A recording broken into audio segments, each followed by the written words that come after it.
Everyone and welcome to अरियंत। बेटा आज हम लोग सॉल्व करने वाले हैं सीबीएसई का क्लास 12 का सैम्पल क्वेश्चन पेपर। और इस क्वेश्चन पेपर में जो है हमारे 5 सेक्शंस हैं और टोटल 33 क्वेश्चंस हैं। और हमने जो है 5 सेक्शंस में इस तरीके से कि भाई जैसे एमसीक्यूज हैं, 2 मार्क्स के क्वेश्चन हैं, 3 मार्क्स के क्वेश्चंस हैं और 5 मार्क्स के क्वेश्चंस हैं, केस बेस्ड स्टडी क्वेश्चंस हैं, इस टाइप से डिवाइड किया है। तो चलिए स्टार्ट करते हैं with the very first question. The male gametes are formed by. Male gametes जो हैं वो किससे बनते हैं? तो देखो मेल गैमेट्स जो हैं पहले होता है मेयोटिक डिवीजन और उसके बाद में 2 सेल बनते हैं, वेजिटेटिव सेल और जेनरेटिव सेल। और जेनरेटिव सेल में फिर होता है mitotic division. So mitotic division of nucleus of generative cell, तो आंसर हो जाएगा हमारा यहाँ option number C.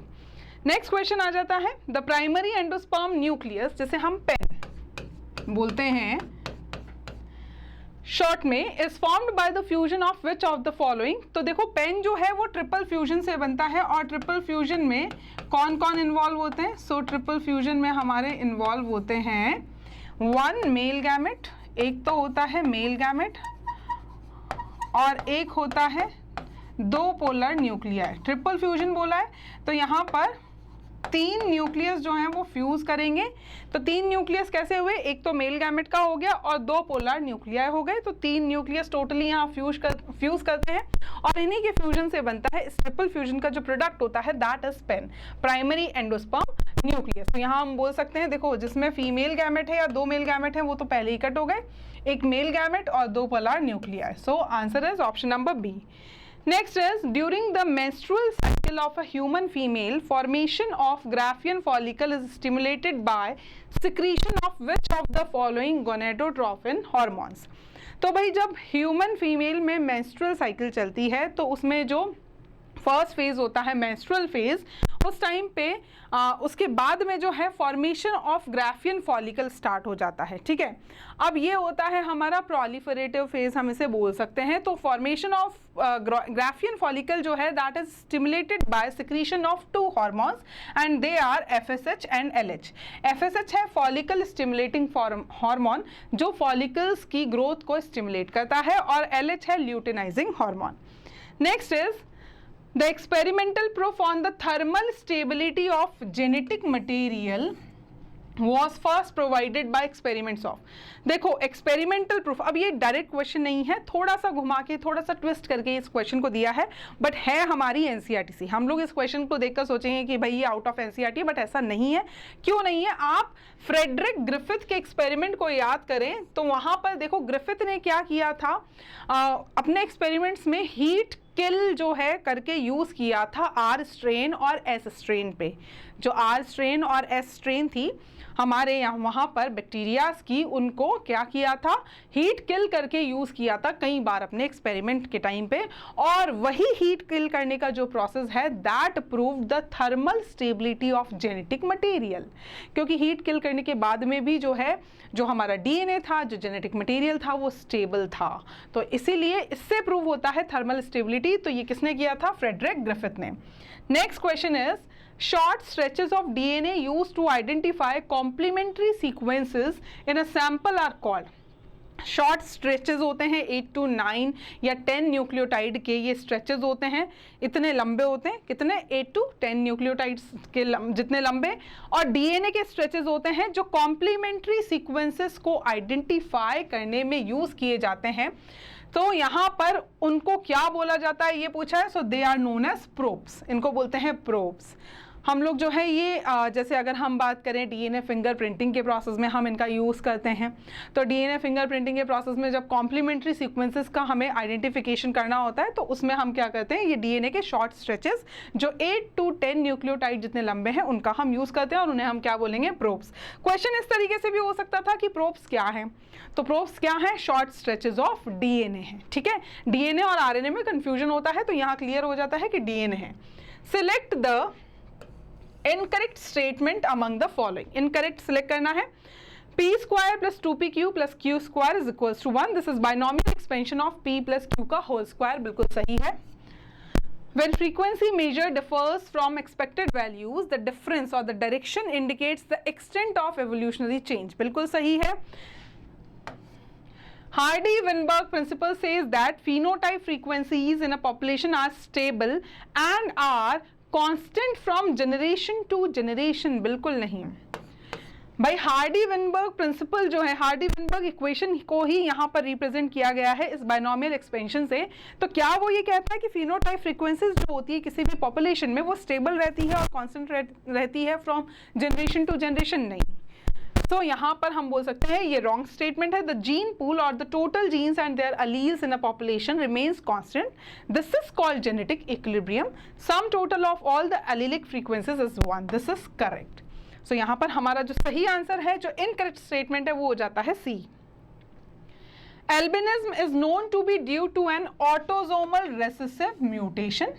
The first child of a couple with normal skin pigmentation was an albino.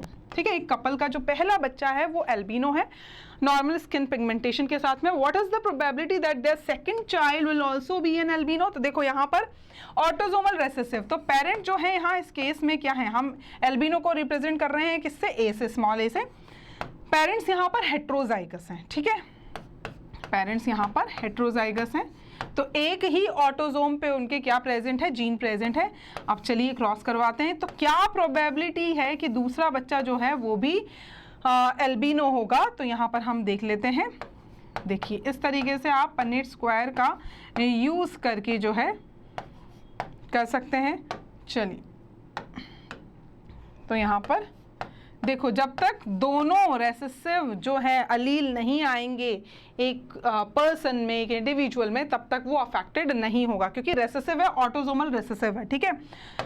तो इसमें भी नहीं होगा,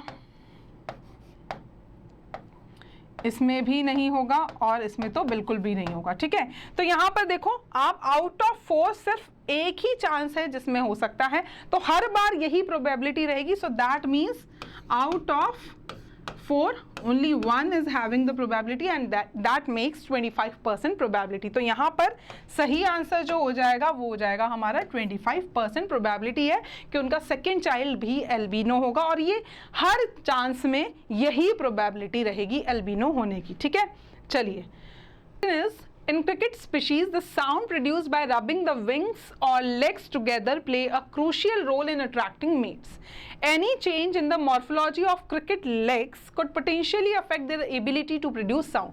भाई cricket species होती है, कीड़े की इंसेक्ट की species है, तो उसमें जो है साउंड, स्पेशल टाइप की साउंड प्रोड्यूस होती है by rubbing the wings और legs। अगर इनके जो मॉर्फोलॉजी में कुछ चेंज होता है लेग्स की, तो उससे जो है इनके साउंड में भी जो है साउंड प्रोड्यूस करने की एबिलिटी में भी चेंज होगा।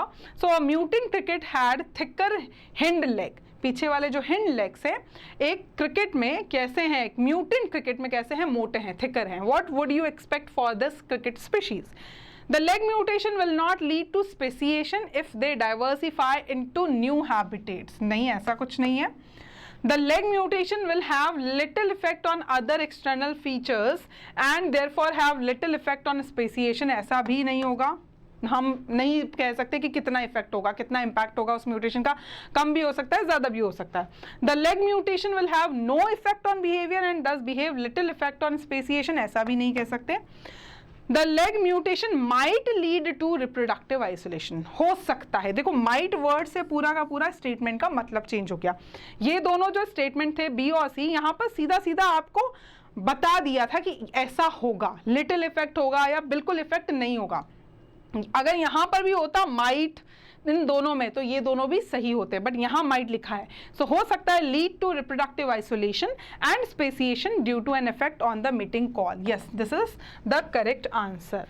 चलिए नेक्स्ट आ जाते हैं, नेक्स्ट क्वेश्चन पे। Plasmodium is a pathogen that causes malaria. हम सभी जानते हैं मलेरिया का पैथोजन कौन है, plasmodium. Identify the correct sequence of transmission of the pathogen. चलिए देख लेते हैं। तो सबसे पहले आता है स्पोरोजाइट।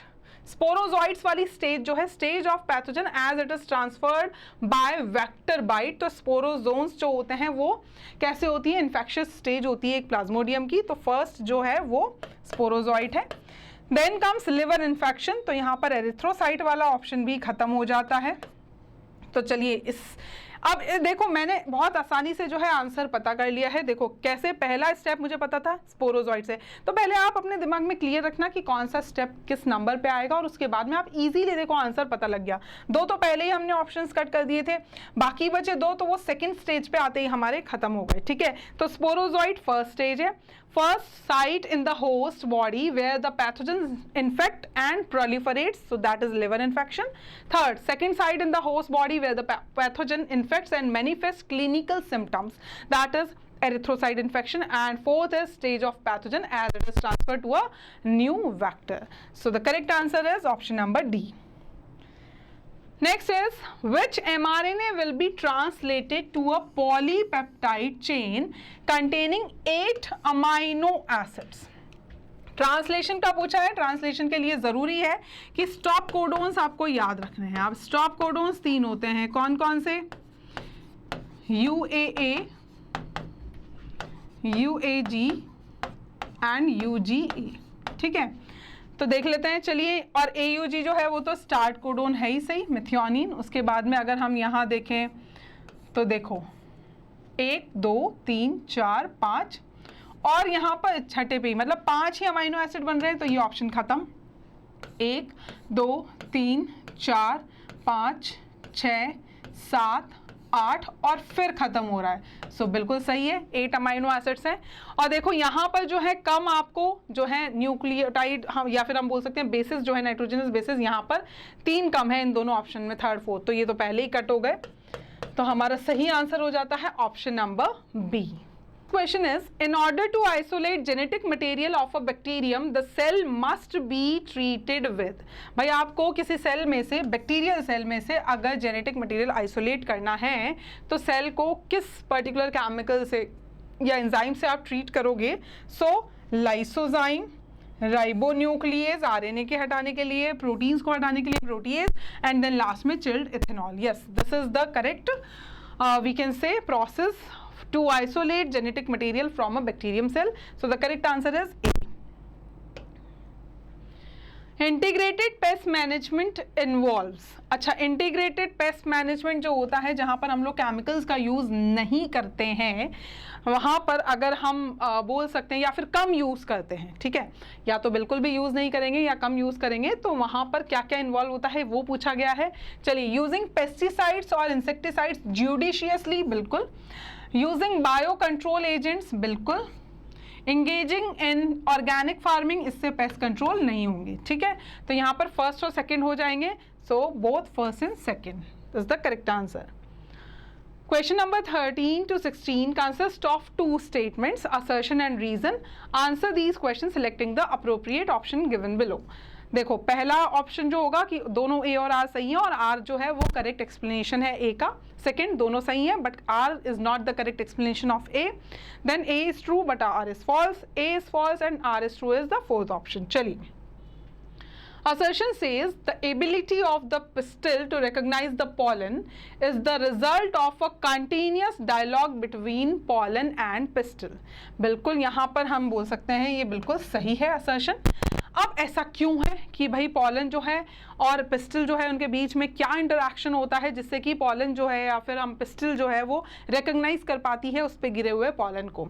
तो रीजन में अगर वो हमें मिल गया कारण असर्शन का, तो फिर तो यहाँ फर्स्ट ऑप्शन हो जाएगा। This electrical dialogue allow only compatible pollen to germinate. Electrical नहीं, ये होता है केमिकल, तो ये हो जाता है हमारा फॉल्स, गलत हो जाता है। तो यहाँ पर सही जो आंसर हो जाएगा वो हो जाएगा कि assertion is true but reason is false. So that is option number C यहाँ पर सही है। चलिए, next is some organisms are better adapted to survive in an otherwise hostile environment। कुछ organisms जो हैं वो अच्छे तरीके से अडेप्ट कर लेते हैं, better adapted होते हैं कि भाई extreme habitats में भी वो survive कर पाते हैं। बिल्कुल सही है। ऐसा क्यों? Reason says adaptive ability is inherited and has a genetic basis, क्योंकि ये इनहेरिटेड प्रॉपर्टी है और जो पेरेंट से मिलती है किसी भी ऑर्गेनिज्म में। तो बिल्कुल सही रीजन भी है। तो यहाँ पर ऑप्शन जो हो जाता है that is option number A. Both assertion and reason are true and reason is the correct explanation. Assertion says excess dose of coke और crack produces A sense of euphoria, increased energy and causes hallucinations. बिल्कुल सही है। अगर आप access में Coke या crack का dose लोगे तो इससे क्या होता है, एक फीलिंग आती है, एक सेंस आता है इंक्रीज्ड एनर्जी का, हेलुसिनेशंस होने लगते हैं, भ्रम होने लगते हैं। बिल्कुल सही है। ऐसा क्यों होता है? Reason says it interferes with the transport of dopamine, जो हमारा एक इंपॉर्टेंट न्यूरो ट्रांसमीटर है। तो बिल्कुल सही है। तो करेक्ट आंसर हो जाएगा यहाँ पर both assertion and reason are true and reason is the correct explanation of assertion. Next is Rosie was the first transgenic cow to make more nutritionally balanced milk for consumption by human babies. बिल्कुल सही है। But ऐसा क्यों? रोजी ने जो है इतना अच्छा एक बैलेंस मिल्क कैसे प्रोड्यूस किया? The milk of Rosie cow contained human beta lactalbumin which made the milk rich in protein. Alpha lactalbumin है, सो यहाँ पर ये गलत हो जाता है। तो आंसर हो जाएगा that assertion is true but reason is false. तो नेक्स्ट क्वेश्चन है हमारा सेक्शन बी का, अटेम्प्ट ईदर ऑप्शन ए और बी। तो यहाँ पर हमारे पास चॉइस होगी इस क्वेश्चन में, ए और बी में से आप कोई भी एक क्वेश्चन अटेम्प्ट कर सकते हैं। ठीक है, चलिए। During artificial hybridization it is important to ensure that only desired pollen grains are used for pollination and how is it ensured? भाई ए वाला जो क्वेश्चन है उसमें पूछा है कि आर्टिफिशियल हाइब्रिडाइजेशन के टाइम पे ये इंश्योर करना बहुत इंपॉर्टेंट होता है, जरूरी होता है कि डिजायर्ड पॉलन ग्रेन्स, जिस प्लांट को हमने as a male plant select किया है प्रोसेस के लिए, सिर्फ उसी के पॉलन ग्रेन्स हमारे स्टिग्मा पर, फीमेल पार्ट के स्टिग्मा पर शेड ऑफ हों, पॉलिनेट हों। लेकिन ये इंश्योर आप कैसे करोगे? तो देखो पहले हम लोग ए वाले पार्ट का आंसर देख लेते हैं। सो it is achieved by two techniques, that is emasculation and bagging. Emasculation क्या है कि अगर आप किसी फ्लावर को, बाइसेक्सुअल फ्लावर को, अगर हम जो है यहाँ पर बोले कि आप एज अ फीमेल यूज़ कर रहे हैं, फीमेल की तरह यूज़ कर रहे हैं और वो बाइसेक्सुअल है, तो वहाँ हम क्या करेंगे? रिमूव करेंगे एंथर्स को, रिमूवल ऑफ एंथर्स। और एंथर क्या होते हैं? मेल पार्ट होते हैं।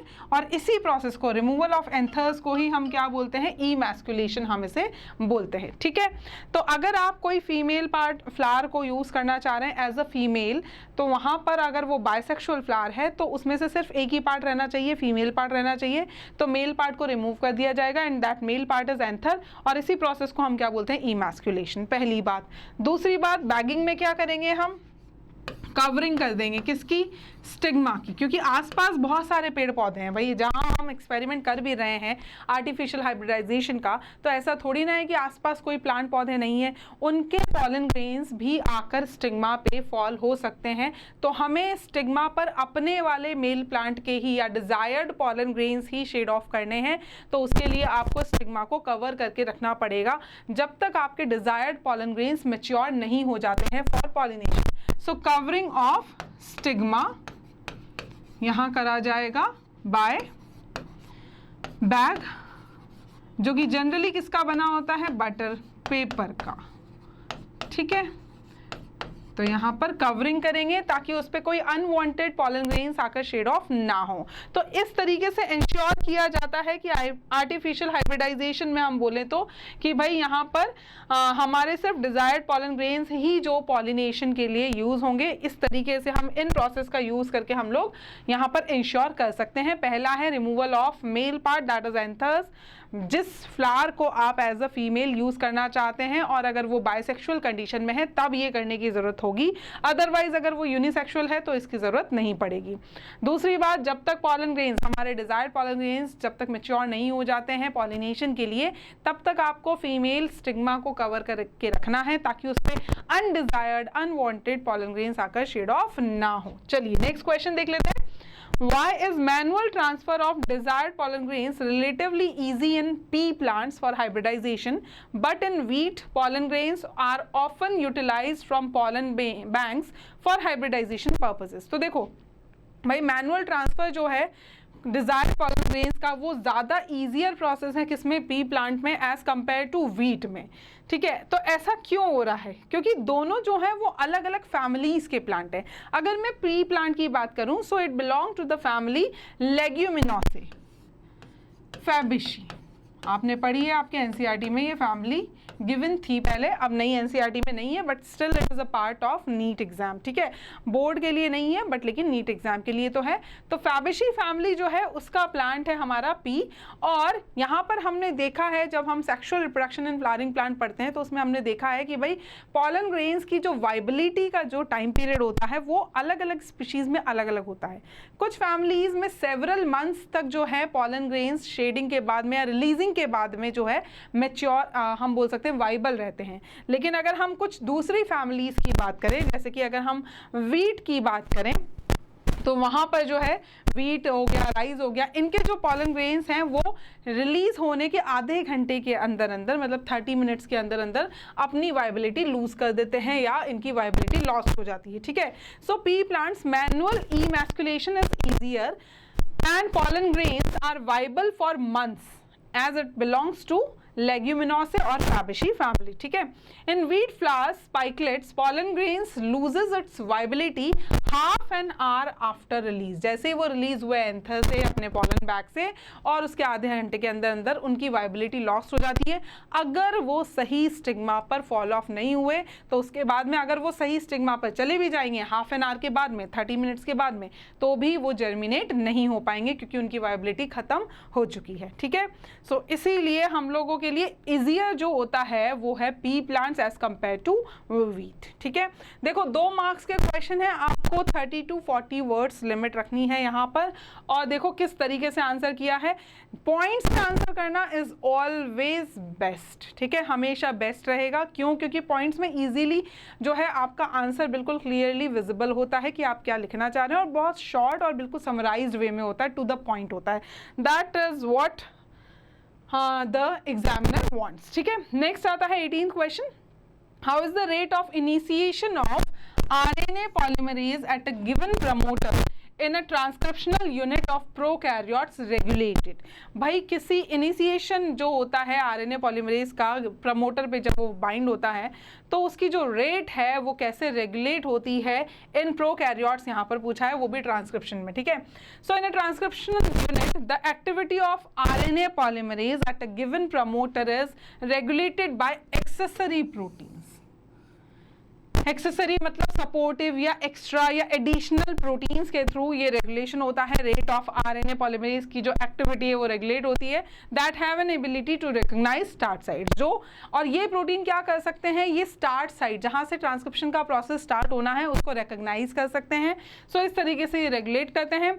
These regulatory proteins can act both positively and negatively, that is repressors, with the operator which is adjacent to the promoter in an operon unit। हमने operon पढ़े हैं prokaryotes में, लैक operon हमने पढ़ा है हमारी एनसीईआरटी में, और हमने उसमें देखा है कि पूरी ट्रांसक्रिप्शन जो यूनिट होती है उसमें प्रमोटर, ऑपरेटर्स और रेगुलेटर्स भी होते हैं। अब रेगुलेटर्स जो है वो पॉजिटिवली भी एक्ट कर सकते हैं, एक्टिवेटर जिन्हें हम बोलेंगे, और नेगेटिवली भी एक्ट कर सकते हैं जिन्हें हम रिप्रेसर बोलेंगे। तो जो हमारी एनसीईआरटी में जो आपको रेगुलेटर दे रखा है वो एक्चुअल में रिप्रेसर है, मतलब नेगेटिव जो है हम बोल सकते हैं रेगुलेशन का वो एक एग्जाम्पल है, ठीक है। तो देखिए फिर वापस यहाँ पर आपसे 2 पॉइंट्स या 2 क्वेश्चन या इस क्वेश्चन में 2 पार्ट्स पूछे गए हैं, तो दोनों को देखो अलग अलग पॉइंट्स में हमने आंसर किया है, तो 1 मार्क्स फॉर ईच आंसर, ठीक है, क्लियर है।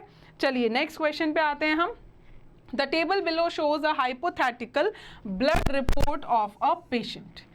टेस्ट डिस्क्रिप्शन है यहाँ पर जिसमें डिफरेंट सेल्स हैं ब्लड की, ऑब्जर्व्ड वैल्यू क्या ऑब्जर्व किया, वैल्यू कितनी उनकी सेल्स की वैल्यू है, यूनिट यहाँ पर है, और रेफरेंस रेंज कि उनका जनरली कितना परसेंटेज या कितना वैल्यू होनी चाहिए, कितना अमाउंट होना चाहिए, कितनी क्वांटिटी ब्लड में होनी चाहिए उन सेल्स की, ठीक है।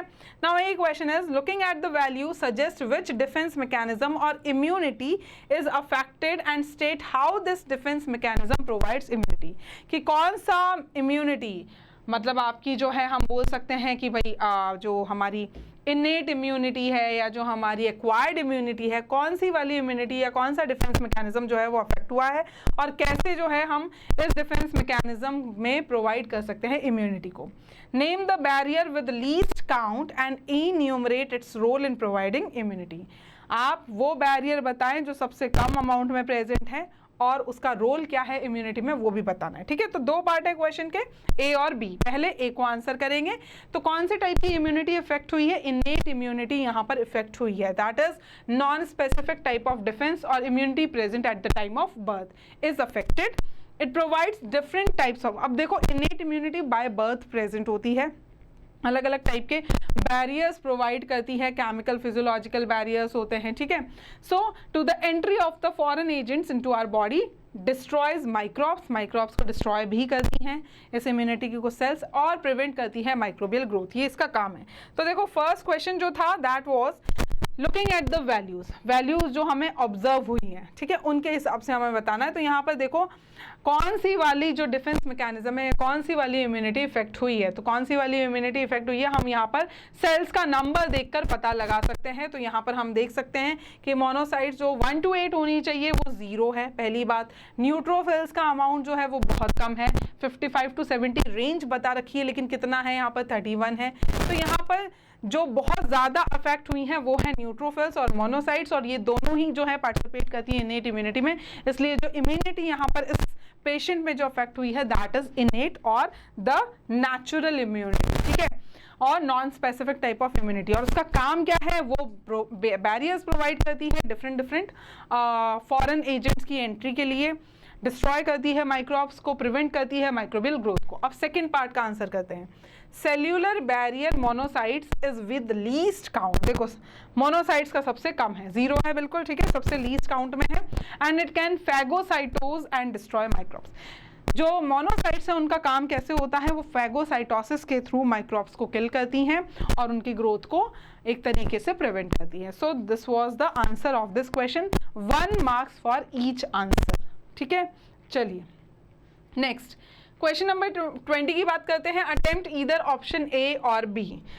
ए है a cheese maker claims to be a biotechnologist, how will you support the same. एक चीज मेकर है, चीज बनाने वाला, जो अपने आप को बायोटेक्नोलॉजिस्ट क्लेम करता है, आप उसको कैसे सपोर्ट करोगे कि हाँ ये एक बायोटेक्नोलॉजिस्ट है। ठीक है, B is why does the insertional inactivation method to detect recombinant DNA is preferred to antibiotic resistance procedure। ठीक है, जो हमारा insertional inactivation का मेथड है उसको प्रेफर किया जाता है टू डिटेक्ट recombinant DNA। ठीक है, चलिए टू एंटीबायोटिक रेजिस्टेंस प्रोसीजर के कंपैरिजन में आंसर देखते हैं। Anyone who can use or modify any living organisms or their products using technology is considered to be a biotechnologist। देखो बायोटेक्नोलॉजिस्ट किसे बोलोगे आप, जो बायो प्लस टेक्नोलॉजी, बायो मतलब लिविंग ऑर्गेनिज्म, लिविंग ऑर्गेनिज्म को यूज कर रहा है या उसको मॉडिफाई कर रहा है यूजिंग टेक्नोलॉजी, और टेक्नोलॉजी का भी यूज कर रहा है उस मॉडिफिकेशन में, या फिर उससे मिलने वाले, उस लिविंग ऑर्गेनिज्म से मिलने वाले प्रोडक्ट के मॉडिफिकेशन में टेक्नोलॉजी का यूज कर रहा है, कोई प्रोडक्ट क्रिएट कर रहा है, इन दोनों को मिलाकर, सो ही और she will be considered a biotechnologist. तो यहाँ पर देखो चीज मेकर जो है, अब चीज मेकिंग जो है वो किससे करी जाती है, या तो किसी फंगस से या किसी बैक्टीरिया जो कि माइक्रोब्स है लिविंग ऑर्गेनिज्म में, तो बिल्कुल, और टेक्नोलॉजी का भी यूज हो रहा है यहाँ पर, तो बिल्कुल हम इस पर्सन को, इस चीज मेकर को बायोटेक्नोलॉजिस्ट बोल सकते हैं।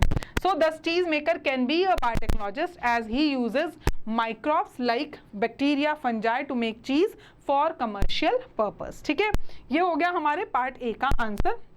हम और में जो है वो है selection of recombinants due to inactivation of antibiotic is a cumbersome procedure because it requires simultaneous plating on 2 plates। हम 2 प्लेट पे प्लेटिंग करते हैं having different antibiotics, जिन पे दोनों पे अलग अलग एंटीबायोटिक्स होगी। ठीक है, चलिए तो यहाँ पर इन इंसर्शनल इनएक्टिवेशन, अगर हम बात करें इंसर्शनल इनएक्टिवेशन मेथड की, so insertion of recombinant DNA within the coding sequence of the enzyme beta galactosidase results into inactivation of this enzyme and the colonies do not produce any colour. हमें insertional inactivation का procedure पूरा अच्छे से detail में बताया है NCERT में। तो वहाँ पर क्या होता है कि जो हमारी एंटीबायोटिक हम बोल सकते हैं कि जो रिकॉम्बिनेंट डीएनए हमारा होता है वो कहाँ जाकर इंसर्ट होता है, बीटा गैलेक्टोसाइडेज एंजाइम के कोडिंग सीक्वेंस में, जिससे कि क्या होता है, जो एंजाइम का जो कोडिंग सीक्वेंस है वो इनएक्टिवेट हो जाता है, और जो हमारा हम बोल सकते हैं जो बैक्टीरिया है वो कोई कॉलोनीज जो है वो जो कॉलोनीज होती हैं वो कोई कलर प्रोड्यूस नहीं करती हैं. So the presence of a chromogenic substrate gives blue coloured colonies in absence of an insert. जबकि यही कॉलोनीज अगर हम रिकॉम्बिनेंट डीएनए के बिना ग्रो करते हैं तो ब्लू कलर प्रोड्यूस करेगी, लेकिन जब इसमें रिकॉम्बिनेंट डीएनए प्रेजेंट है तो ये कोई कलर प्रोड्यूस नहीं कर रही है, क्योंकि इसने क्या किया है, रिकॉम्बिनेंट डीएनए कहाँ जाकर इंसर्ट हुआ है, हमारे कोडिंग सीक्वेंस में. किसके कोडिंग सीक्वेंस में, बीटा गैलेक्टोसाइडेज एंजाइम के कोडिंग सीक्वेंस में, जो कौन सा कलर दे रहे थे, ब्लू कलर दे रहे थे. तो बहुत ईजी सा हो जाता है. जबकि ये एक टाइड नहीं, हम बोल सकते हैं काफ़ी ज़्यादा टीडियस प्रोसेस है, टाइम टेकिंग प्रोसेस है, जहाँ पर आपको 2 प्लेट्स रखनी पड़ेंगी, दोनों में अलग अलग एंटीबायोटिक्स रखने पड़ेंगे, फिर दोनों पे टेस्टिंग करनी पड़ेगी हर एक बैक्टीरिया की. ठीक है, तो इसीलिए ये एक कम्बरसम प्रोसेस, जिसे टीडियस प्रोसेस बोला गया है, जबकि ये as compare to this one is more easier and more preferred. ठीक है, चलिए नेक्स्ट आ जाते हैं question number 21. Attempt either option A और बी. देखो इसमें भी आपके, इस क्वेश्चन में भी आपके चॉइस है. चलिए ए वाला पहले पार्ट करते हैं. Compare the 2 ecological pyramids of biomass first and second given below and explain the situations in which this is possible. ठीक है, चलिए देखो ये एक हमारा जो है अपराइट है, जबकि ये हमारा इन्वर्टेड पिरामिड है. Construct an ideal pyramid of energy if 2 lakh joules of sunlight are available. ठीक है, ये हमारा सेकेंड पार्ट है इसी का. देखते हैं आंसर पहले ए के फर्स्ट का. The first one, upright pyramid of biomass corresponds to a terrestrial ecosystem. देखो टेरेस्ट्रियल इकोसिस्टम में आपको जो बायोमास के पिरामिड मिलेंगे वो ज़्यादातर, मैक्सिमम, नॉट ऑल बट ज़्यादातर मैक्सिमम जो है अपराइट ही मिलेंगे. जैसे जैसे आप ट्रॉफिक लेवल में बढ़ते जाएंगे वैसे वैसे बायोमास कम होता जाएगा. ठीक है, producers have maximum biomass. Producers जो बेस पे प्रेजेंट होते हैं उनका क्या होता है, प्रोड्यूसर्स एट बेस क्या होता है, यहाँ पर मैक्सिमम बायोमास होता है. डिक्रीजिंग विद हर्बीवोरस, हर्बीवोरस में और कम हो जाएगा, प्राइमरी कंज्यूमर्स. ठीक है, उसके बाद में सेकेंडरी कंज्यूमर्स में और ज़्यादा कम हो जाएगा, टर्शरी में और कम हो जाएगा. सेकेंड वाला जो बायोमास है यहाँ, सेकेंड वाला जो आपको पिरामिड दे रखा है जो कि इन्वर्टेड है. ठीक है, इन्वर्टेड पिरामिड उल्टा बोलते हैं. ठीक है, जिसे refers to a small standing crop of a phytoplankton. देखो फाइटोप्लैंक्टन्स जो होते हैं प्लांट्स इन वाटर, लेकिन ये कैसे प्लांट्स हैं, माइक्रोस्कोपिक और माइन्यूट प्लांट्स, जैसे एल्गी वगैरह की हम बात कर सकते हैं यहाँ पर. ठीक है, तो supports a large standing crop of जू प्लैंक्टॉन्स. जो एनिमल, जो एक्वाटिक एनिमल्स होते हैं उनको हम जू प्लैंक्टॉन्स भी बोल सकते हैं, माइन्यूट या माइक्रोस्कोपिक एनिमल्स. ठीक है, इन वाटर. तो ये इनका जो बायोमास है, अगर ये फाइटोप्लैंक्टन है, इनका बायोमास एज कंपेयर टू ज़ूप्लैंक्टन्स कम होगा. ज़ूप्लैंक्टन्स कम होगा, तो यहाँ पर उल्टा पिरामिड बनेगा. नीचे वाले का कम है, फिर जैसे जैसे आप ट्रॉफिक लेवल में बढ़ते जाओगे वैसे वैसे ज़्यादा होता जाएगा बायोमास, तो यहाँ इन्वर्टेड पिरामिड बनेगा. लेकिन अगर हम ज़्यादातर टेरेस्ट्रियल इकोसिस्टम्स के बायोमास के पिरामिड देखें तो वहाँ पर आपको अपराइट पिरामिड मिलेगा. चलिए नेक्स्ट क्वेश्चन पे आते हैं इसी के. सो सेकेंड इज, देखो अब आपको 2 लाख जूल सनलाइट अवेलेबल थी. 2 लाख का अगर हम बात करें 1%, सो दैट इज 2000 जूल. क्योंकि देखो सनलाइट जितनी भी आए उसका सिर्फ 1% पार्ट ही प्लांट अपने फोटोसिंथेसिस के प्रोसेस में यूटिलाइज करते हैं. सो 2 लाख का 1% कितना हुआ, 2000. तो 2000 जूल जो है प्रोड्यूसर्स को मिलेगा. और इसके आगे आपको पता है 10% लॉ फॉलो किया जाता है, 10% लॉ फॉलो किया जाएगा. तो हर लेवल पे सिर्फ 10% ही एनर्जी ट्रांसफर होगी. सो 2000 की अगर हम 10% की बात करें तो देखो यहाँ कितना हो गया, यहाँ पर हो गया 200 जूल.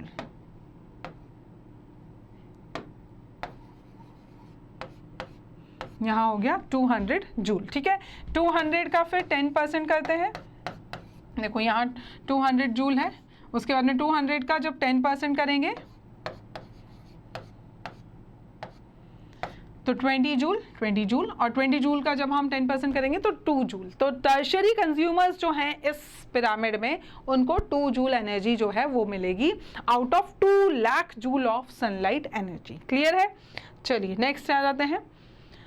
हाँ, और में जो क्वेश्चन है, a tropical rain forest in South America is home to more than 40,000 species of plants, 3,000 of fishes, 1,300 of birds, 427 of mammals, 427 of amphibians, 378 of reptiles and 1,25,000 insects, snails and worms. From the given data, calculate the total number of known vertebrate species in the rainforest. पहली बात तो कितनी vertebrate, known vertebrate species है rain forest में। कौन से वाले rain forest की बात कर रहे हैं हम? Tropical rain forest in South America and that is Amazon. ठीक है, चलिए, give a reason to justify the huge difference in the number of plant and animal species. अब यहाँ पर प्लांट और एनिमल स्पीशीज की अगर हम बात करें, देखो प्लांट्स की स्पीशीज कितनी है? सिर्फ 40,000, जबकि एनिमल्स की अगर हम बात करें तो बहुत सारी स्पीशीज है। तो ऐसा ह्यूज डिफरेंस क्यों है, उसको भी हमें रीजन देना पड़ेगा जस्टिफाई करने के लिए। तो फर्स्ट क्वेश्चन का आंसर देखो, अगर हम नॉन वर्टिब्रेट स्पीशीज की यहाँ पर बात करते हैं, नॉन वर्टिब्रेट स्पीशीज की आपसे यहाँ पर बात करी जा रही है, सो दैट इज 3,000, 1,300, देखो 3,000, 1,300, फिर उसके बाद में 427 of mammals, 427 of amphibians and 378 of reptiles. Insects यहाँ पर लेंगे? नहीं लेंगे, क्योंकि इंसेक्ट्स किस में आते हैं? आर्थ्रोपोड्स में, और आर्थ्रोपोड्स किस में आते हैं बेटा? इनवर्टिब्रेट्स में आते हैं, तो इसलिए यहाँ पर हम इंसेक्ट्स को नहीं यहाँ पर काउंट करेंगे। तो टोटल कितनी नॉन वर्टिब्रेट स्पीशीज हैं इस ट्रॉपिकल रेन फॉरेस्ट में? That is 5,532 species of vertebrates, vertebrates. ठीक है, नेक्स्ट सेकेंड पार्ट जो आता है, animals are mobile and can migrate to escape harsh conditions और एक्सप्लोर न्यू एरियाज। देखो, जब भी कोई एक्सट्रीम कंडीशंस आएंगी, अनफेवरेबल कंडीशंस आएंगी किसी भी एनवायरनमेंट में, तो एनिमल्स जो हैं वो माइग्रेट करके जा सकते हैं। ठीक है, भाग सकते हैं किसी भी तरीके से, नए एरियाज एक्सप्लोर कर सकते हैं जहां उन्हें ज़्यादा फूड की अवेलेबिलिटी मिले।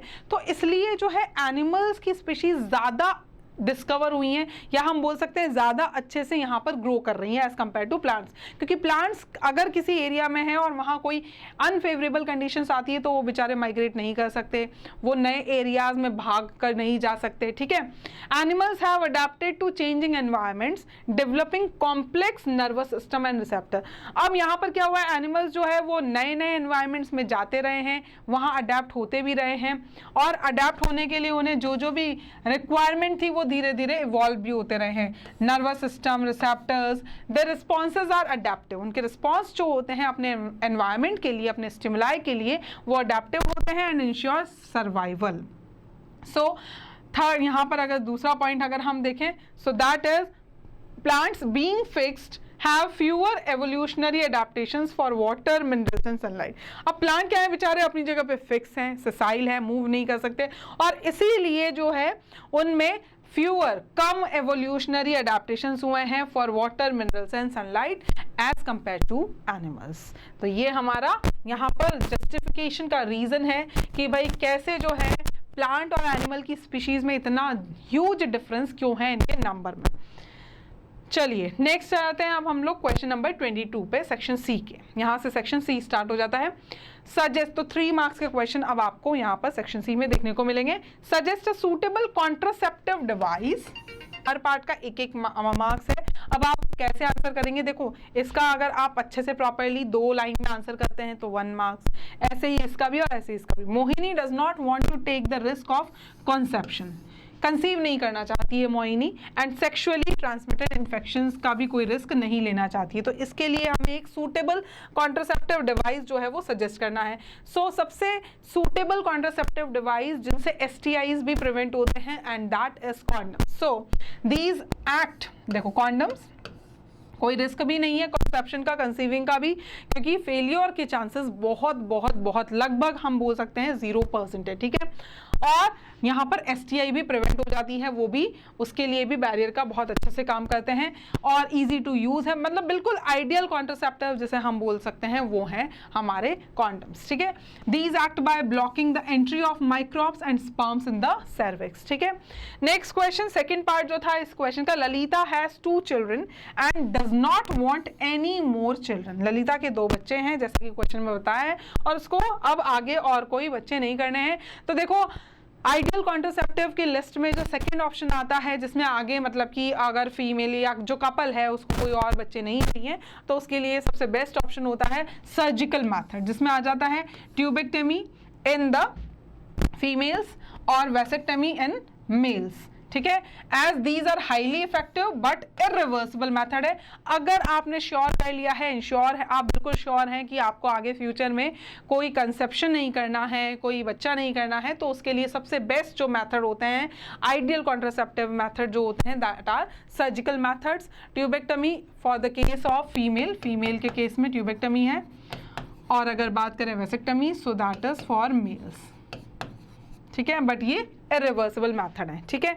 चलिए next third question is, Gita wants a contraceptive that she can take till she wants to avoid conception and can resume back to her fertile life without the intervention of the doctor. Also it should have a lower failure rate. Gita जो है उसको तब तक contraceptive method चाहिए जब तक वो चाहे, और जब वो चाहे कि अब मतलब शी वांट्स टू कंसीव तो वो बंद कर सके खुद से, उसके लिए उसे डॉक्टर के पास जाने की ज़रूरत नहीं पड़े, जो कि सर्जिकल मेथड्स में होती है, इसलिए वो, और फेलियर रेट भी बहुत कम हो। तो देखो यहाँ पर गीता के लिए जो ऑप्शंस हैं वो है पिल्स, ओरल पिल्स कंटेनिंग प्रोजेस्ट्रोजेंस और प्रोजेस्ट्रोजन एस्ट्रोजन का जिनमें कॉम्बिनेशन होता है, तो ये बहुत इफेक्टिव भी होती हैं टैबलेट्स, और ये जब तक आप चाहते हो, जब तक आप कॉन्सेप्शन नहीं करना चाहते हो तब तक यूज़ कर सकते हैं इन्हें, जो भी पर्सन यूज़ करना चाहता है। और जब वो फर्टाइल लाइफ चाहता है विदाउट एनी डिस्टर्बेंस, कि भाई उसे डॉक्टर के पास जाकर रिमूव ना करवाना पड़े, खुद से ही सब हो जाए, so that is the best we can say contraceptive method. So can be repeated as long as the female derives to prevent conception. तो देखो 3 पार्ट्स हैं, तीनों का 1-1 मार्क्स है, और प्रॉपर्ली देखो कितने लाइंस में किया है, डायरेक्ट आंसर किया है, शॉर्ट और स्वीट रखा है आंसर को, और इसी तरीके से हमें भी अपना आंसर पॉइंट्स में डिवाइड करना है और बिल्कुल टू द पॉइंट रखना है, ठीक है। Next question is 23rd, given below is a figure showing transport of ovum, fertilization and passage of growing embryo through fallopian tube in a human female. Answer the questions that follow. पहले हम diagram देख लेते हैं कि diagram कौन सा दिया है, देखो। So this is the diagram, ठीक है। यहाँ पर आपको NCERT वाला ही डायग्राम सेम दिया है। अब फर्स्ट क्वेश्चन क्या बोलता है, फर्स्ट क्वेश्चन बोलता है what will be the ploidy of cells shown in A and C stage in the figure given below. तो यहाँ पर हम देख लेते हैं भाई A वाला और C वाली में प्लॉइडी क्या होगी, ठीक है। चलिए next question is what will happen if component L as shown in the figure G given below does not attach properly to the endometrium. तो यहाँ पर जो L है, L ये लेयर जो है इसकी, ठीक है, एम्ब्रियो की, डेवलपिंग एम्ब्रियो की, वो अगर प्रॉपरली एंडोमेट्रियम से अटैच नहीं होती है तो क्या होगा। And the third part of the question is in a pregnant mother case X during early pregnancy the fertilized egg splits into 2 embryos at stage C. Stage C कौन सी है, तो देखो स्टेज C में 2 पार्ट में split हो गया embryo, ठीक है, ये बोला है क्वेश्चन में। तो यहाँ पर C shown in the figure given below resulting in the formation of twins, और उससे twins बन गए। Will the genome of cells of these 2 embryos exhibit variation? क्या इनमें जो 2 बने हैं यहाँ पर embryos, उनके जीनोम जो होंगे उनमें वेरिएशंस होगा, एंड जस्टिफाई योर आंसर। चलिए देखते हैं अब यहाँ पर फर्स्ट क्वेश्चन का आंसर। सो देखो ovum is haploid, ovum haploid होता है, बिल्कुल सही है। And C blastomeres are diploid. तो यहाँ पर A जो है, A वाला जो डायग्राम है दैट इज ओवम, मतलब अभी फर्टिलाइजेशन नहीं हुआ है, अभी ये एग है, this is ovum. Ovum means we can say female gamete, और गैमेट कैसे होते हैं हम सबको पता है, हैप्लॉइड होते हैं। तो प्लॉइडी क्या होगी, A वाले की हैप्लॉइड, ठीक है। देखो अब स्पर्म्स आ रहे हैं, यहाँ स्पर्म की एंट्री बी वाले में दिखा रखी है। तो फ्यूजन या फर्टिलाइजेशन कहाँ हुआ है? बी वाले के बाद में। तो मतलब सी वाला कैसा हो जाएगा? That will be 2n। ठीक है, तो यहाँ पर ब्लास्टोमियर्स बन चुके हैं सी वाली स्टेज में and that are diploid. First का आंसर। सेकेंड इज कि भाई एंडोमेट्रियम से अगर अटैच नहीं हो पाती है ट्रोफोब्लास्ट। ठीक है, एल क्या है? जो हमारे यहाँ पर जो लेयर है बाहर एम्ब्रियो की, उसको हम क्या बोलते हैं? ट्रोफोब्लास्ट। और अगर वो एंडोमेट्रियम, यूट्रस की जो सबसे इनर वाली वॉल है, अगर उससे अटैच नहीं हो पाती है तो क्या होगा? So if the trophoblast that is L does not attach to the endometrium properly, it can lead to implantation failure. Implantation नहीं होगा मतलब प्रेगनेंसी नहीं होगी। सो pregnancy loss and other pregnancy complications भी हो सकते हैं। ठीक है, चलिए next third is in case X, जहां पर एक एम्ब्रियो जो है वो डिवाइड हो गया था सी वाली स्टेज पे। हमें बोला है यहाँ पर कि भाई सी वाली स्टेज में जो है यहाँ पर 2 एम्ब्रियोज में डिवाइड हो गया एक एम्ब्रियो, तो उनका जीनोम जो है उसमें वेरिएशंस होंगे? नहीं होंगे, क्योंकि डिवीजन एम्ब्रियो का हुआ है। अगर 2 अलग अलग ओवम 2 अलग अलग स्पर्म के साथ फर्टिलाइज होते तब वेरिएशंस आते। ट्विंस तो होते वो, क्योंकि सेम टाइम पे बर्थ हो रहा है इसलिए हम उन्हें ट्विंस तो बोलते, बट वो होते डाइजाइगोटिक ट्विंस। ठीक है, यहाँ पर मोनोजाइगोटिक है, जाइगोट एक ही बना था और बाद में उसके चल के क्या हो गए? टुकड़े हो गए। So in case X the cells of these embryos will have identical genome. Identical मतलब बिल्कुल एग्जैक्ट कॉपी, कोई variation, as they have developed from the same zygote, that means monozygotic twins इन्हें बोला जा सकता है। ठीक है, so there will be no variations, यहाँ कोई वेरिएशंस नहीं होंगे। क्लियर है? तो ये था इसका answer. So students, next question is 24. In guinea pigs, black coat color dominates. Black color जो है वो dominant होता है over white and brown eye color is dominating over blue. ठीक है, तो यहाँ पर जो dominating है वो है black और recessive जो है वो कौन सा वाला है? recessive है हमारा white। ठीक है, कोट कलर की अगर हम बात करें तो, और अगर हम बात करें आई कलर की तो आईज कलर में जो है ब्राउन आई कलर जो है वो ब्लू आई कलर पे डोमिनेटिंग है। सो यहाँ पर इसके लिए हो जाएगा ये, और यहाँ चलिए कुछ और कलर यहाँ पर हम लोग डिस्कस कर लेंगे, कुछ और लेटर जो है वो अभी हम यहाँ पर डिस्कस कर लेंगे। The alleles for coat colour and eye colour are not linked, तो कोई लिंकेज नहीं है। What will be the probability of the offsprings having blue eyes and a white coat, मतलब दोनों रेसेसिव। ठीक है, मतलब क्या कॉम्बिनेशन होना चाहिए? ऐसा कॉम्बिनेशन होना चाहिए। अगर हम सेम लेटर लेते हैं तो, अगर लेटर हम यहाँ पर जी ले लेते हैं, फॉर एग्जाम्पल इसको हटा के यहाँ पर हम लोग लेटर दूसरा ले लेते हैं, जी ले लेते हैं। चलिए कैपिटल जी और यहाँ हो जाएगा स्मॉल जी। ठीक है, तो यहाँ पर भी हम लोग चेंज कर देते हैं। तो ये आपको कॉम्बिनेशन मिलेगा जब अलील्स का, तब जाकर ये जो क्वेश्चन में दिया हुआ है ये आपको मिलेगा फिनोटाइप में। The probability of the offsprings having blue eyes and a white coat if both parents are heterozygous. तो दोनों पेरेंट्स जो हैं हेट्रोजाइगस हैं for eye and coat colour, मतलब दोनों पेरेंट्स का ऐसा है कुछ, जो हमारे लॉज हैं इनहेरिटेंस के, उसमें जो थर्ड लॉ है लॉ ऑफ इंडिपेंडेंट असॉर्टमेंट, तो वहाँ पर जो दोनों पेरेंट्स होते हैं F1 जनरेशन के, उसमें जैसा अलील्स का कॉम्बिनेशन होता है पेरेंट्स में, वैसा ही कॉम्बिनेशन यहाँ है पेरेंट्स का। ठीक है, और आपको प्रोबेबिलिटी बतानी है इस वाले कॉम्बिनेशन की।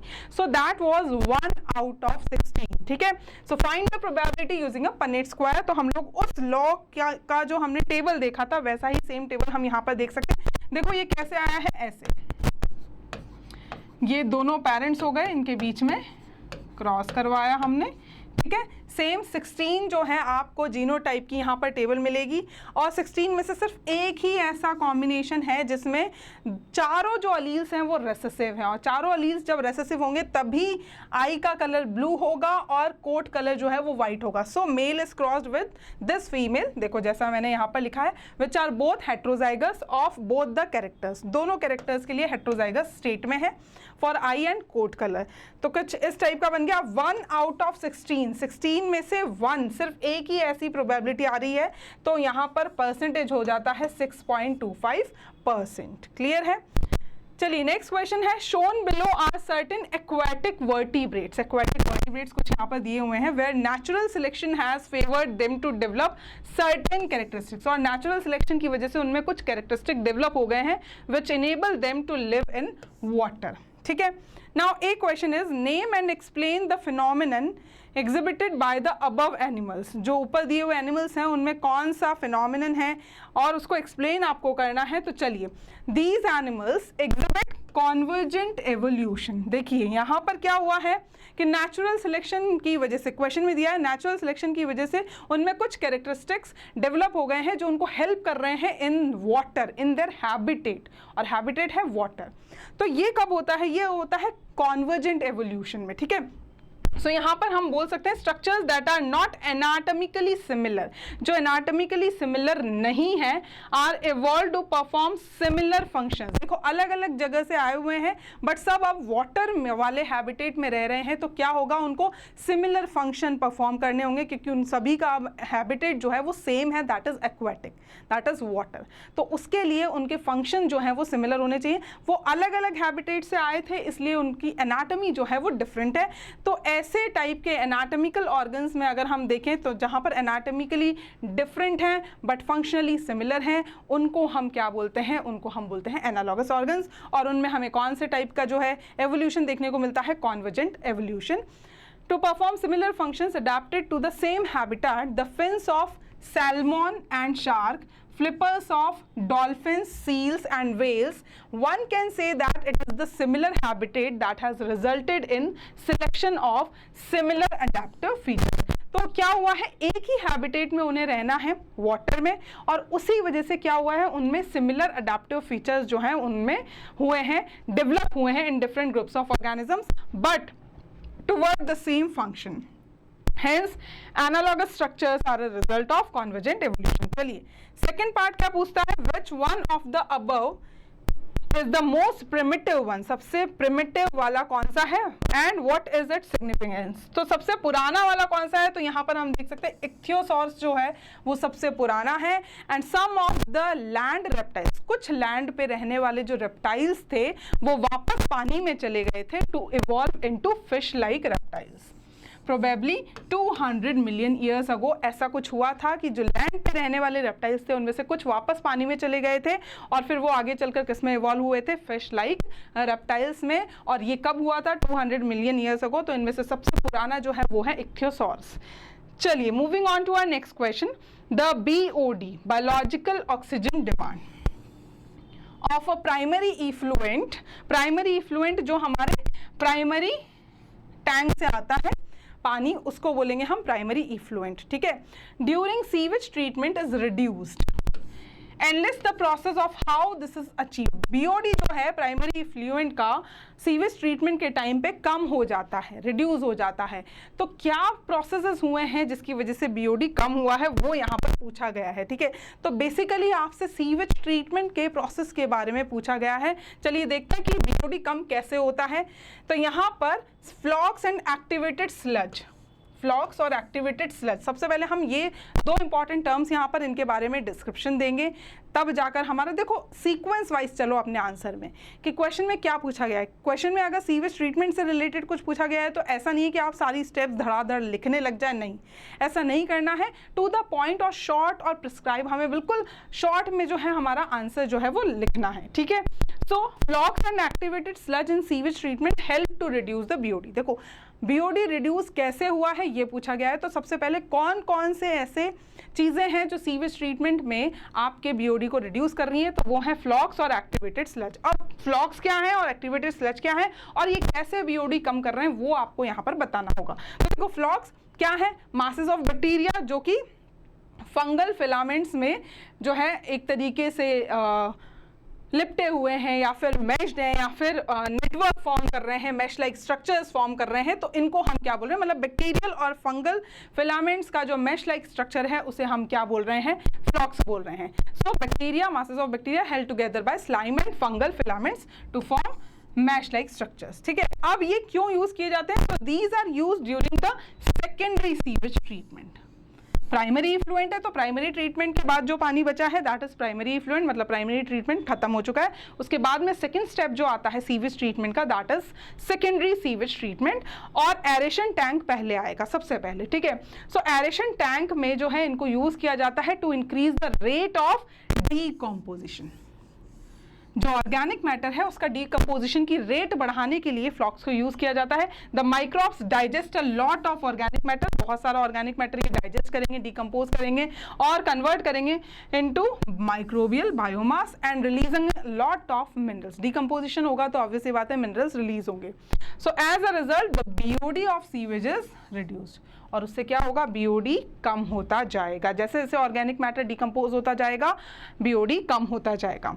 सो जैसे जैसे बीओडी कम हुआ, reduce to 1% of raw sewage, it is passed into the settling tank, जहां फ्लॉक्स जो है वो सेटल डाउन हो जाएंगे और हम ऊपर से बचे हुए पानी को, या जिसे हम सेकेंडरी इफ्लुएंट भी बोल सकते हैं, उसको निकाल सकते हैं। In these tanks flocs are allowed to undergo sedimentation.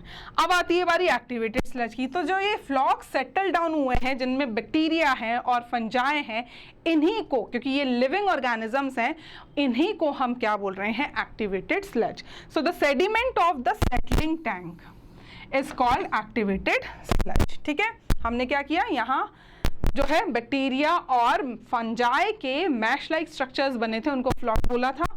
अब उनको हमें हटाना है पानी से, तो हमने सेटलिंग टैंक में भेजा, जहां 4 से 5 आवर्स के लिए हमने पानी को अनडिस्टर्ब कंडीशन में रखा, ताकि जो फ्लॉक्स हैं, ये बैक्टीरिया और फंजाई के जो मैश लाइक स्ट्रक्चर है, ये नीचे सेटल हो जाएं, सेडिमेंट हो जाएं, और हम अपना पानी ऊपर से निकाल के आगे वाले टैंक में पास कर सकें या डिस्चार्ज कर सकें, या जैसा भी आपको प्रोसेस कंटिन्यू करना है, ठीक है।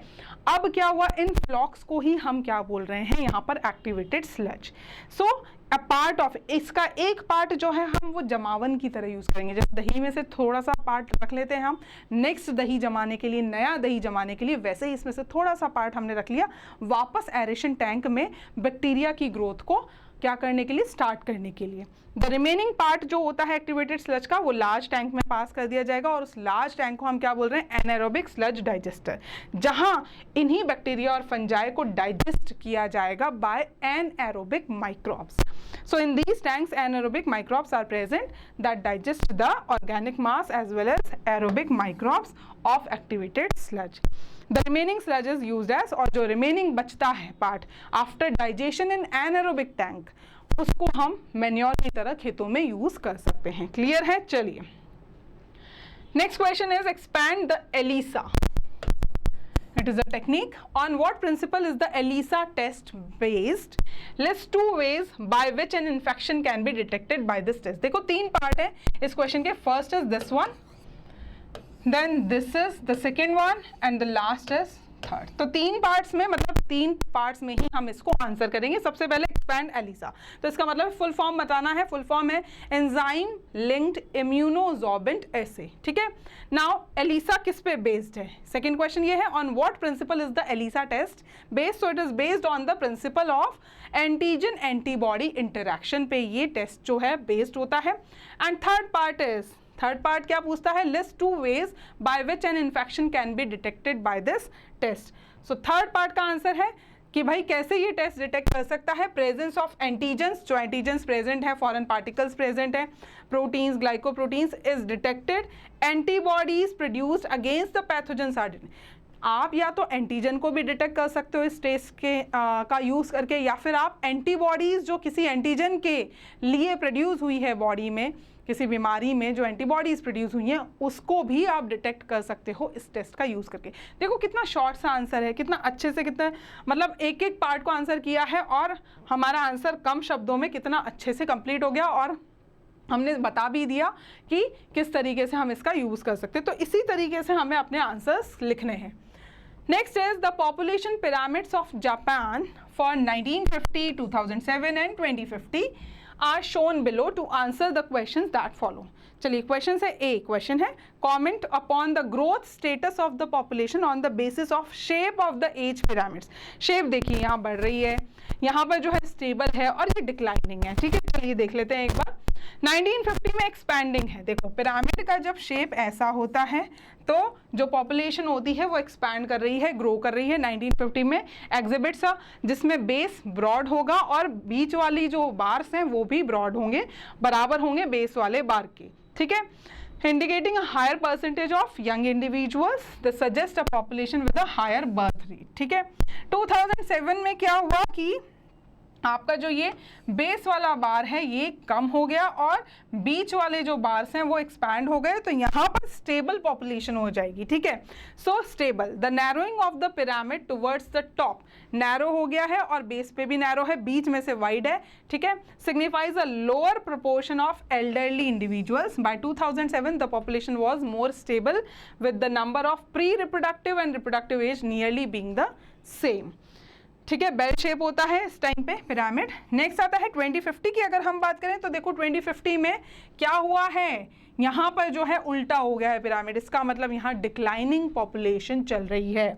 चलिए बात करते हैं। सो 2050 में डिक्लाइनिंग है, 2050 अनशेप्ड जिसे हम बोलते हैं, पिरामिड शोज अ डिक्लाइनिंग पॉपुलेशन, बर्थ रेट्स बहुत कम है और पॉपुलेशन जो है एल्डरली पीपल की वो भी बढ़ गई है, ठीक है। नेक्स्ट आ जाते हैं हम लोग क्वेश्चन नंबर 29 पे। Given below is a set of information about some fruits and seeds की बात करते हैं। चलिए कुछ इंफॉर्मेशन आपको यहाँ पर दे रखी है, सो इसी इंफॉर्मेशन के बेसिस पे हमें क्वेश्चन का आंसर करना है। How many embryo sacs will be present in each ovule of S before maturation and how many eggs will be present in each embryo sac when the embryo sac is developed from a single megaspore, ठीक है। S के बारे में यहाँ पूछा गया है, यहाँ पर ऐसे ovary matures into a fruit after fertilization, fertilization के बाद में ओवरी जो है वो फ्रूट में मैच्योर हो गई है। तो यहाँ पर चलिए हम देख लेते हैं एक बार। One embryo sac is present in each ovule. देखो जनरली क्या होता है, एक ओव्यूल में एक एम्ब्रियो सैक डेवलप होता है and one egg is present in each embryo sac when the embryo sac is developed from a single megaspore. जब एक मेगास्पोर, देखो 4 बनते हैं, 4 में से 3 जो हैं वो क्या हो जाते हैं, डीजनरेट हो जाते हैं,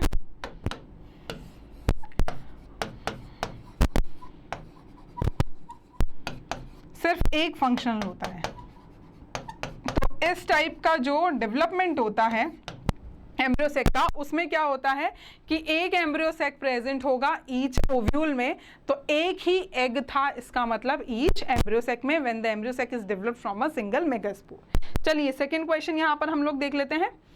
which of these fruits exhibits polyembryony, polyembryony कौन सा वाला इनमें से फ्रूट्स एग्जिबिट करेगा? Will there embryos exhibit genetic variation? Justify. What will be ploidy of embryonic sales in the above case, poly embryonic के केस में, ठीक है। तो हम यहाँ पर देख लेते हैं कि इनमें से कौन सा वाला जो है nuclear cell surrounding the embryo sac develop into embryos. देखो पी में तो हो गई पॉली एम्ब्रियोनिक, ठीक है। Next, ovary develops into the fruit by the application of growth hormones. Thalamus contributes to the fruit formation. चलिए यहाँ पर अब हम लोग देख लेते हैं एक बार इसका आंसर क्या है। हाँ, P exhibits polyembryony. P जो है वो पॉली, क्योंकि आसपास की जो न्यूक्लियर की जो सेल्स थी वो भी किस में डेवलप हो गई है, वो भी एम्ब्रियो में डेवलप हो गई है डायरेक्टली, और इसीलिए यहाँ पर एक से ज़्यादा एम्ब्रियो बनेंगे और इसी कंडीशन को हम क्या बोलते हैं, पॉली एम्ब्रियोनी। तो due to occurrence of more than one embryo in a seed, embryos develop from nuclear cells. कौन सी सेल से डेवलप हुए हैं ये एम्ब्रियोज? न्यूक्लियर सेल से by apomixis process. A form of asexual reproduction, don't show genetic variation, क्योंकि देखो सभी सेम टाइप की सेल्स थी, सो जेनेटिकली सिमिलर, सभी सेम टाइप की सेल्स थी, सबसे डायरेक्टली जो है एम्ब्रियो बन गए हैं, तो कोई वेरिएशन नहीं आएगा, मियोसिस नहीं हुआ है, कोई रिकॉम्बिनेशन नहीं हुआ है, कोई क्रॉसिंग ओवर नहीं हुई है, और इसीलिए यहाँ पर कोई वेरिएशन नहीं आएगा, ठीक है। Next, cells of embryos develop from diploid nuclear cells. अब ये न्यूक्लियस की सेल्स जो होती हैं वो कैसी होती हैं, डिप्लॉयड होती हैं, तो डायरेक्टली इनसे एम्ब्रियो बनेगा, वो भी डिप्लॉयड होगा, और सभी न्यूक्लियस की सेल्स एक जैसी हैं, तो यहाँ पर कोई जेनेटिक वेरिएशन नहीं आएगा। नेक्स्ट आ जाते हैं थर्ड क्वेश्चन पे। Which of these fruits can be considered as parthenocarpic? जो विदाउट फर्टिलाइजेशन डेवलप होता है ओवरी से, that is parthenocarpic. Give a reason. चलिए यहाँ पर हम लोग देख लेते हैं टेबल में। Ovary develops into the fruit by the application of growth hormone. बिना फर्टिलाइजेशन के डेवलप हुआ है ग्रोथ हार्मोन की हेल्प से, तो इसी को हम क्या बोलेंगे, पार्थेनोकार्पिक। तो यहाँ पर आंसर जो है that is Q, because this fruit is developed without fertilization. देखो पार्थेनोकार्पिक फ्रूट्स उन्हें बोलते हैं जो फ्रूट कैसे बनते हैं, विदाउट फर्टिलाइजेशन बनते हैं, ओवरी से बनते हैं, एंड विल दस बी सीडलेस। ठीक है, नेक्स्ट और लास्ट क्वेश्चन जो आता है इसका, that is which of the fruits P, Q, R और S is a true fruit with seeds. सच्चा फ्रूट है और सीड्स भी हैं, गिव रीजन। तो देखो यहाँ पर, देखो यहाँ पर अगर हम बोलें ovary matures into a fruit after fertilization, ovary से बन रहा है तो ट्रू फ्रूट है, और आफ्टर फर्टिलाइजेशन बन रहा है तो सीड्स भी यहाँ पर होंगे। तो यहाँ पर चलिए देख लेते हैं इसका आंसर भी एक बार। So that is fruit S is a true fruit with seeds. True fruit develop from the ripened ovary with fertilization, and fertilized ovules जो हैं वो किस में कन्वर्ट होते हैं, सीड्स में कन्वर्ट होते हैं। हमारा आज का CBSE 12th क्लास का एक सैम्पल पेपर, और जो हमारे लेफ्ट ओवर क्वेश्चंस हैं that will be done in the part second. Link is given in description. Thank you.